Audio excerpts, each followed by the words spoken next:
მოგესალმებით. Ბევრი ადამიანის ოცნება ჰქონდეს სწორი კბილები და ლამაზი ღიმილი. თუმცა ბრეკეტებით მკურნალობას თავს არიდებენ. თანამედროვე ციფრულმა სტომატოლოგიამ ეს პრობლემა გადაჭრა და დღეს კბილების გასწორება ბრეკეტების გარეშე უკვე შესაძლებელია. დღევანდელ ვიდეო სერიაში ვისაუბრებთ Invisalign-ზე, კბილების გასწორების ყველაზე თანამედროვე და ინოვაციურ სისტემაზე, რომელმაც კბილების გასწორების მიმართ დამოკიდებულება მთელ მსოფლიოში შეცვალა. რა არის Invisalign? ვისთვის არის განკუთვნილი და ზოგადად როგორია მკურნალობის პროცესი? რა შედეგებს უნდა ველოდოთ? ამ და სხვა საინტერესო შეკითხვებზე კომპეტენტურ პასუხს გაგცემს ანა მეტრეველი სტომატოლოგიური ცენტრის დამფუძნებელი, მთავარი ექიმი და ორთოდონტი ანა მეტრეველი.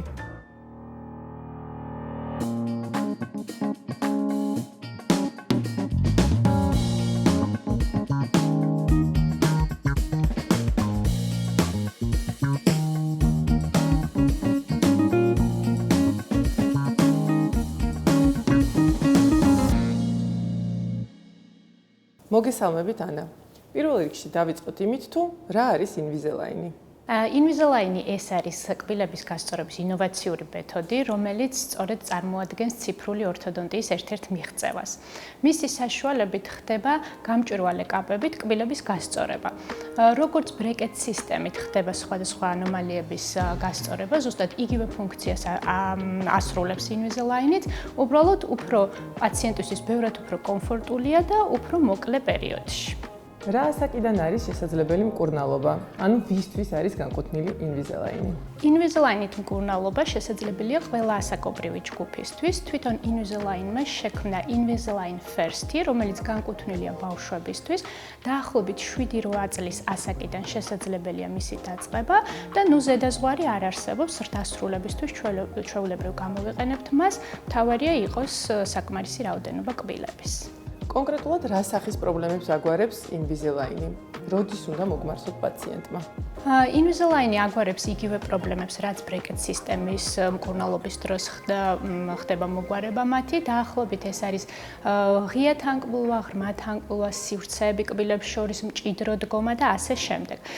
თუმცა კონსულტაციის და დიაგნოსტიკის შემდეგ თვითონ ექიმი წყვეტს, რომელი სისტემა უფრო სასურველი ამა თუ იმ პაციენტისთვის, მაგრამ არსებობს კომბინირებული მეთოდიც, როდესაც ვიწყებთ ბრეკეტ სისტემით და შემდეგ უკვე ვაგრძელებთ Invisalign-ით.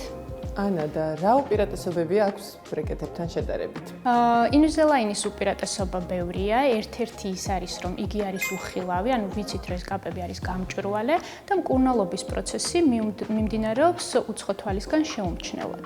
მეორე ის, რომ არის მოსახსნელი კონსტრუქცია, ამიტომ პაციენტს შეუძლია კვების დროს იგი მოიხსნას და მიიღოს იგივე რაციონი, რასაც მანამდე იღებდა.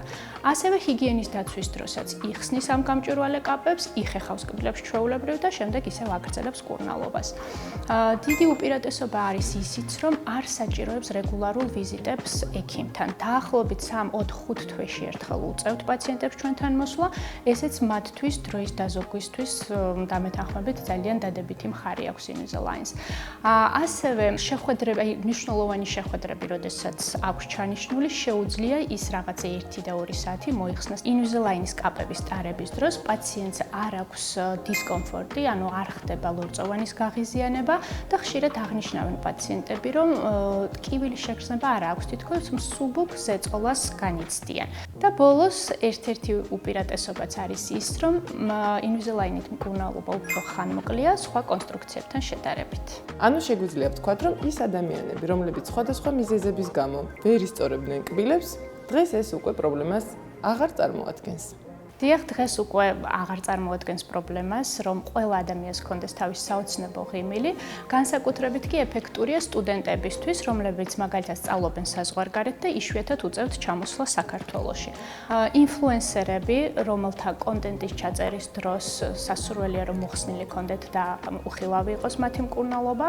ასევე მაღალი რგოლის მენეჯერებისთვის, რომელთაც ხშირად უწევთ მნიშვნელოვან შეხვედრებზე სიარული, ასევე მომღერლებისთვის, მსახიობებისთვის, ჟურნალისტებისთვის, ტელეწამყვანებისთვის, ანუ იმ ადამიანებისთვის, რომელთაც ხშირად უწევთ ფართო აუდიტორიის წინაშე გამოსვლა. რამდენი ხანი გრძელდება მკურნალობა? კურნალობა საშუალოდ გრძელდება 6-დან 18 თვემდე, თუმცა რა თქმა უნდა დამოკიდებულია პრობლემის სირთულეზე და ასევე დიდი მნიშვნელობა აქვს პაციენტის დისციპლინას, თუ რამდენად ასრულებს იგი ექიმის მითითებებს. ანუ ზედმიწევნით უნდა შეასრულოს ყველა მითითება.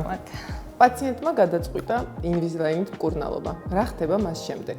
მოგვიყევით მკურნალობის პროცესი. პირველ რიგში ხდება დიაგნოსტიკა, ანუ ხდება ფოტოპროტოკოლი, სხვადასხვა რენტგენოლოგიური კვლევების ჩატარება და მიმდინარეობს 3D სკანირება პირის ღრუსი, ანუ გვაქვს ციფრული ანაბეჭდი. ინვიზილაინის უპირატესობა არის ის, რომ მას აქვს თავისი ციფრული პროგრამა, რომელშიც შეგვყავს პაციენტის მონაცემები და უკვე წინასწარ შეგვიძლია ვნახოთ მისი სასურველი საბოლოო ღიმილი. ციფრული პროგრამის საშუალებით ითვლება თუ რამდენ ელაინერში, ანუ კაპაში მოხდება ამა თუ იმ პრობლემის გადაჭრა და რა პერიოდში მოუწევს მკურნალობა, რა ხანგრძლივობით მოუწევს მკურნალობა უკვე ჩვენს პაციენტს. თავიდანვე იცის. თავიდანვე იცის, უკვე ნანახი აქვს თავისი საოცნებო ღიმილი, ასე ვთქვათ, და ამას გვაძლევს ჩვენი ინვიზილაინის ციფრული პროგრამა, ამის საშუალებას. ამის შემდგომ უკვე იწყება ეტაპი, ანუ დამზადების ამ ელაინერების, რომელიც მზადდება ამერიკაში სპეციალურ ინვიზილაინის ქარხანაში და დაახლოებით 2 კვირის შემდგომ უკვე კაპები ადგილზეა და შეგვიძლია პაციენტს ჩავაპაროთ ისინი. პაციენტი კაპებს უკვე თვითონვე იცვლის სახლის პირობებში, დაახლოებით 1 კაპას ატარებს 7-დან 10 დღემდე პერიოდში და ასე ვთქვათ თვითონ აგრძელებს მკურნალობას.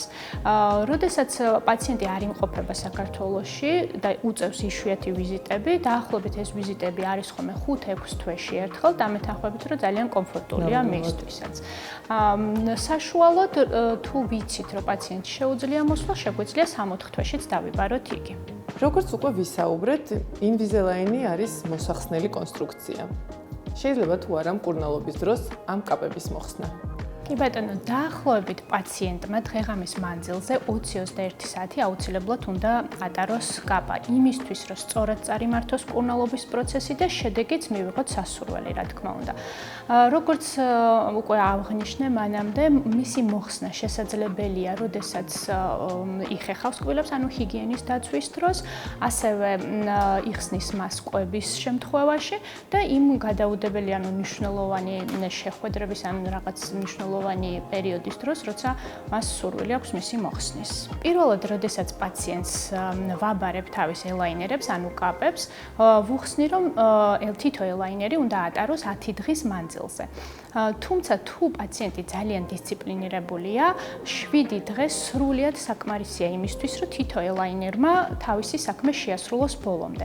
ანუ ამ დისციპლინაში იგულისხმება აი ზუსტად ის საათები, რომელსაც რეკომენდაციას უწევს ექიმი. ამიტომ შეუძლია პაციენტს, რომ თავისი მკურნალობა კიდევ უფრო შეამოკლოს. საინტერესოა, არის თუ არა დაკავშირებული ინვიზილაინით მკურნალობა რაიმე სახის დისკომფორტთან?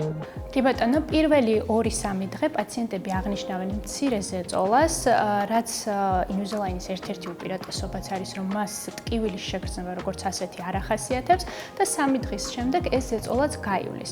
რაც შეეხება დიქციას, პირველი 2 დღეა ესეც ოდნავ შეიძლება იყოს სისინა და შიშინა ბგერების შეცვლა, თუმცა შემდგომში უკვე ჩვეულებრივ საუბრობს პაციენტი და აბსოლუტურად არ უშლის ხელს არაფერში. ანუ ეგუება მარტივად. მარტივად ძალიან. როგორც ხვდები, ეს მეთოდი ნამდვილად არის იდეალური, თუმცა საინტერესოა, მაინც არის თუ არა რამე უარყოფითი მხარე ან უკუჩვენება? როგორც ასეთი ინვიზილაინს ესეთი გამოხატული უარყოფითი მხარე არ გააჩნია, ვინაიდან იგი არის ნამდვილად ციფრული ორთოდონტიის ერთ-ერთი ინოვაცია. თუმცა შეგვიძლია უარყოფით მხარეთ ჩავთვალოთ, თუ პაციენტი არ არის დისციპლინირებული, ანუ არ ასრულებს იმ მითითებებს, რომელსაც ექიმი მას აძლევს, როგორც რეკომენდაციას. ასევე ვეუბნებით პაციენტს და ძალიან ხშირია, თუ იგი იხსნის და დებს სადმე არა თავის კონტეინერში, ასე ვთქვათ, რომელიც ინვიზილაინს ყოველთვის მოყვება, შეიძლება დაკარგვის რისკი იყოს, ასევე შინაური ცხოველების არსებობის შემთხვევაში ისინი ხშირად მას აზიანებენ. ან ბავშვების, ამიტომ სასურველია, რომ ამას მიაქციოს პაციენტმა ყურადღება. მეორე ასევე მინუსად შეიძლება ჩავთვალოთ რთული შემთხვევები, რომლის დროსაც ანუ ექიმი ჩათვლის, რომ ინვიზილაინით მკურნალობას ჯობია უფრო სხვა კონსტრუქცია გამოვიყენოთ, თუმცა კომბინირებულმა მეთოდმა უკვე გაამარტივა ეს პრობლემაც და ხანდახან ვიწყებთ ბრეკეტ სისტემით და შემდგომ გადავდივართ ისევ Invisalign-ზე. ანა და თავად კაპები, რადგანაც პაციენტს უწევს მისი, ასე ვთქვათ, ხანგრძლივად გამოყენება, აზიანებს თუ არა რამენაირად კბილებს. თვითონ მასალა, რომლისგანაც დამზადებულია ეს კაპები, შეიმუშავა Invisalign-მა, არის თერმოპლასტიკური smart track მასალა, რომელიც იმდენად იდეალურად ეკურის კბილის ზედაპირს, რომ არ აზიანებს ღრძილს, არ აზიანებს კბილს, აქვს ძალიან მსუბუქი ზეწოლები და მისი ზედაპირი იმდენად კარგად არის დამუშავებული, ანუ გაპრიალებული, რომ პაციენტისთვის დისკომფორტი აბსოლუტურად არ არის. ანა, ვის შეუძლია Invisalign-ის სისტემით მკურნალობის ჩატარება? კი ბატონო, ნებისმიერ ორთოდონტს Invisalign-ით მკურნალობა არ შეუძლია, არიან სპეციალურად გადამზადებული, სერტიფიცირებული ორთოდონტები, რომელიც საქართველოში რამდენიმე ვართ და ვინაიდან ჩვენ ვართ Invisalign-ის წევრები, ასე ვთქვათ, მუდმივად გვიტარდება ტრენინგები სიახლეების და ინოვაციების შესახებ, რაც დამეთანხმებით, რომ ექიმისთვის ძალიან მნიშვნელოვანია, რომ არ ჩამორჩეს იმ პროგრესს, რომელსაც Invisalign-ი განიცდის. რა ხდება მკურნალობის დასრულების შემდეგ? როგორ ხდება შედეგის შენარჩუნება? ანუ რეტენცია. ყოველი მკურნალობის შემდეგ ეს იქნება ბრეკეტ სისტემა, Invisalign თუ სხვა კონსტრუქცია, აუცილებლად მიღებულ შედეგს სჭირდება შენარჩუნება. შენარჩუნებაში იგულისხმება რეტეინერები, ანუ მიმაგრებული პატარა რკალები, რომელიც პაციენტს ენის მხრიდან უკეთდება მხოლოდ წინა კბილებზე და ასევე ამ მიმაგრებულ რეტეინერებთან ერთად პაციენტებს უწევთ ტარება კაპების, ოღონდ უკვე ღამის პერიოდში, ისიც რაღაცა მცირე ხანგრძლივობით. ანუ რაღაცა ვადით, ხო? რაღაც ვადით დაახლოებით 6 თვიდან 1 წლამდე. კი ბატონო, დიდი მადლობა. მადლობა თქვენ. როგორც ექიმი ორთოდონტი ანა მეტრეველისგან მივიღეთ ინფორმაცია, Invisalign-ით მკურნალობა მხოლოდ ესთეტიკური არჩევანი არ არის. ეს არის ყველაზე თანამედროვე, პაციენტის მოთხოვნებზე მაქსიმალურად მორგებული და მოკლე გზა ლამაზი ღიმილისკენ. თუ თქვენთვის მნიშვნელოვანია კომფორტი, შეუმჩნეველი მკურნალობა და თავდაჯერებული ღიმილი, მაშინ Invisalign-ი საუკეთესო გადაწყვეტილებაა. მადლობა, რომ იყავით ჩვენთან ერთად. გისურვებთ ლამაზ და ჯანსაღ ღიმილს. დაელოდეთ შემდეგ ვიდეო სერიას. შეხვედრამდე.